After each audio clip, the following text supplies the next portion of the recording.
So I picked up the Dgitakt 2, this one here, not this one, and yes, it's amazing.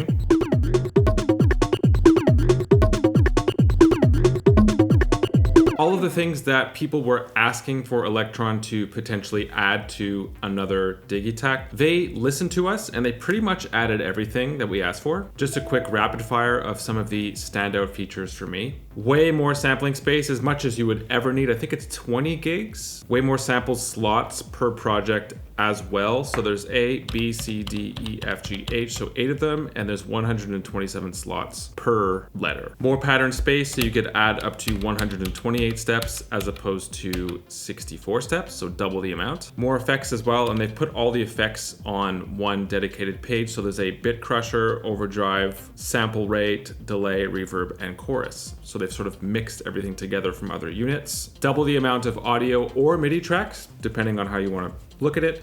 So function machine, I could go to MIDI. I have the freedom of choosing a MIDI track for any of the tracks here or just selecting an audio track. 16 voices is a lot. In my case, there's no way I'm ever going to be using all 16 voices. What I could see being useful though is uploading the same sample onto several different voices and then creating harmonies with that. That's one way of using those spaces efficiently. So yes, that means that each voice is still monophonic. There's a new Euclidean mode, which has some clever features that I haven't seen in other Euclidean sequencers. We'll look at creative ways of using that later in the video. Going back to machine, there's stretch as well as filter. To me, filter, especially the comb filter, is so far one of the most creative aspects of using the Dgitakt 2. It's the thing that really sets it apart completely from the OG Digitakt, and I just can't wait to see how people use it. And there's just a lot more information and like sub pages for each of these pages. On the side here, you have this little dot which you could jump back and forth from. And some of these, like the mixer, has 5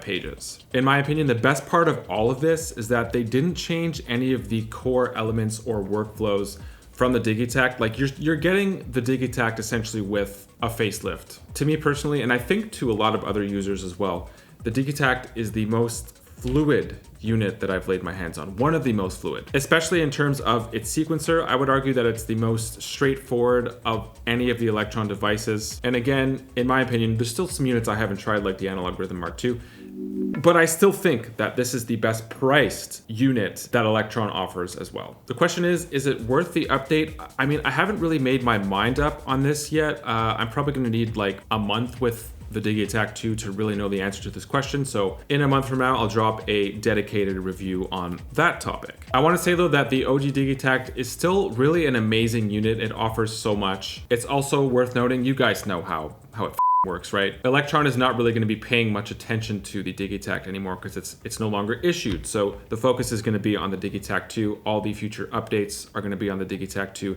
That's going to raise the value of this unit. You know how it goes. I mentioned this in all of my videos. Your support goes a long way. And so if you feel like this video pushes you over the edge of purchasing the Dgitakt 2, consider using the affiliate links in the description of this video. I would make a small commission from that sale and it doesn't cost you anything extra. So that's just really helpful, helps keep this channel going. And this video is also sponsored by DistroKid. They are a music distribution platform that's geared towards independent artists and producers specifically. In my opinion, it's the best and most affordable way to release music independently. So if that's a route that you'd like to go, they're perfect for you. And to save a little bit of money, if you use the discount link in the description of this video to sign up, that helps me out as well. So we've gone through the rapid fire of what's new. Let's take a look at how the Dgitakt 2 has already got me coming up with ideas that I never would have with other units. Obviously, the Dgitakt is a flexible unit. You see people using it for all different types of genres. But let's be real, Elektron, and especially Elektron sequencers, has been shaping the sound of like up-tempo dance electronic music for a while now. And for me, the Dgitakt 2 is just pushing me even further into that direction. I know the OG Digitakt pretty much inside out, so we'll be mixing like some old and some new.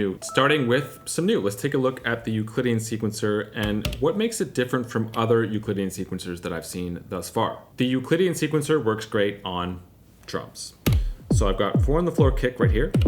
This is my kick rhythm. Over on track 8, I have hi-hats.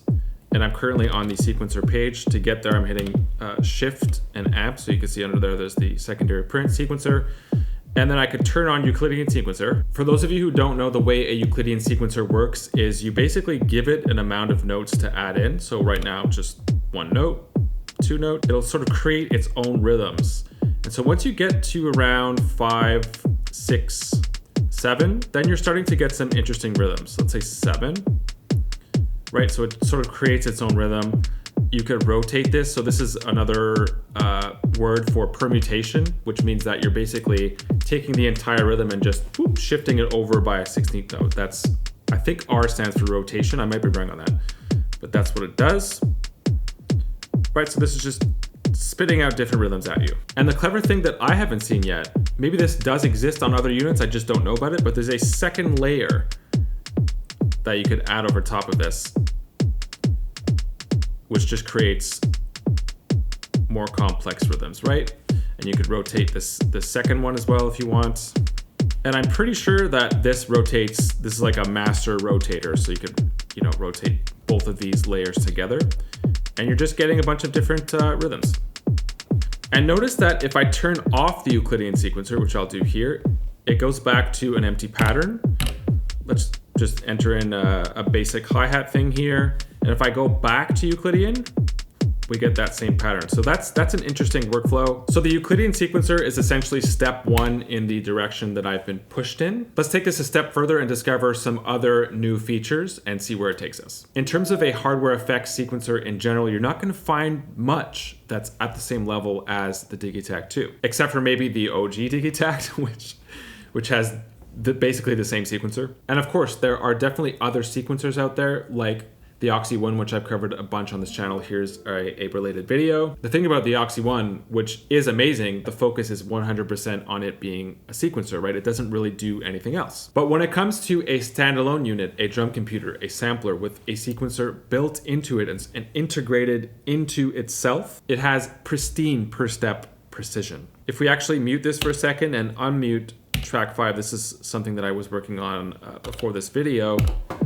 If I open up the Euclidean sequencer on this pattern and go to a specific step, all of the pages that I've changed things on, trig, filter, amp, they light up. Let's go to a different step. Right, so I find that that's really clever. That's a nice addition. Now let's take a look at this new feature here, machine. So currently on track 5, we're set to 1 shot. Hit play again, and what if we just scroll down and see what it gives us? So this is just giving us completely different textures. Let's say I like that one, I'll hit yes, turn the volume up a little bit. Ooh, it's like industrial overdrive.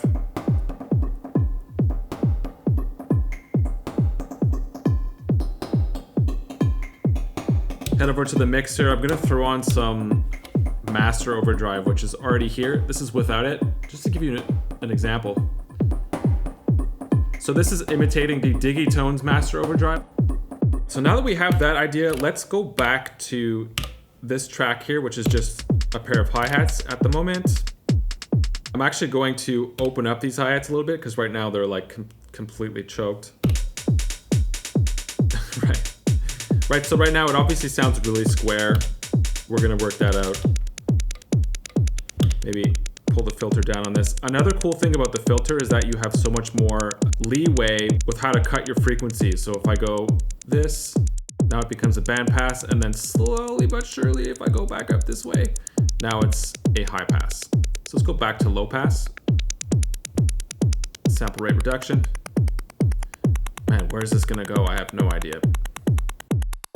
There's 5 different filter machines that we could take a look at here as well. So multi-mode, low pass, 4, equalizer, comb, which is the one that I've been having a lot of fun with, as well as legacy, low pass, high pass. So let's choose comb. Right away we get something different. We'll go back to filter.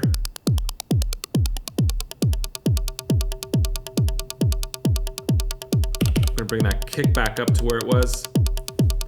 So we're getting like a note. So you could probably see where I'm going with this. We're gonna add some sort of melodic element to these hi-hats. And even just playing with the filter envelope, we're getting like such an interesting reaction to this. Stepping into modular zone. The next thing we could do here is on a per step basis, we're going to go back to the comb filter. And we're just gonna randomly do some things on every step. We're gonna make this a little bit different.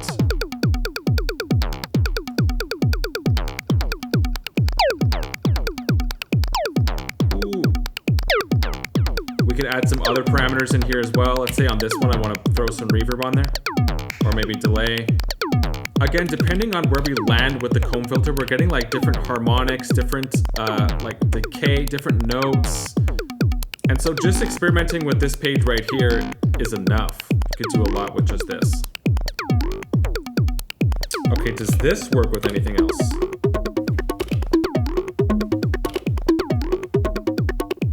Right, so on track 9, I've come up with essentially something kind of similar, using the exact same method, the Euclidean sequencer as well as the comb filter. And these are the sorts of results that you get. With some hi-hats. What else have we got here? Let's bring this back up. Throw some delay on those hats. Sample rate reduction.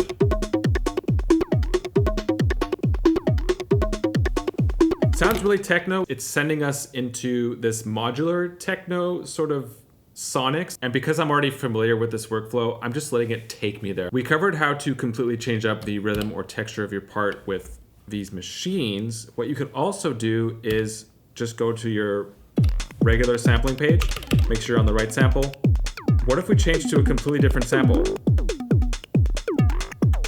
The comb filter is so intense that it gives us like a very similar result for every sample. So it just shows that the comb filter is really carrying this sound. Forgot to mention that there's a filter page 2 as well. What if we went over to there and turn this into more of a bass? Bring it back up.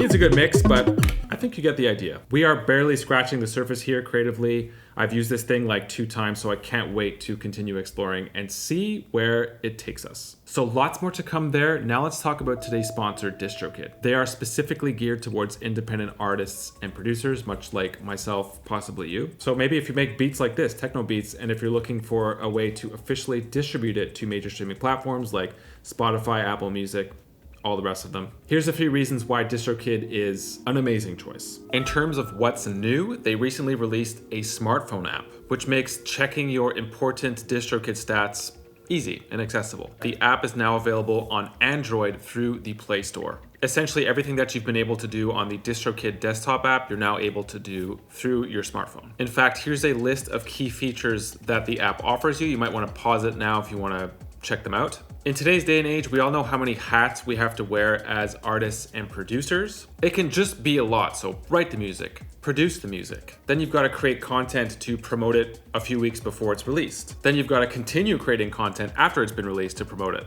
It's a lot, and I'm not saying that DistroKid does all of this work for you, but they do make it a lot easier for us with the free promotional tools that they offer. The one I use most is Hyperfollow. It's essentially a free landing page or link tree. It's super clean. You could link maybe your latest video, your latest single, other important links you'd like to lead people to. I also use promo cards whenever I release a single. Just select the single that you would like to promote and it'll auto-generate a few different options for you to choose from. Go with DistroKid. It's just over $20 a year to release unlimited music to all major streaming platforms. You keep 100% of your streaming royalties. So many other tools that they offer for someone who's independent.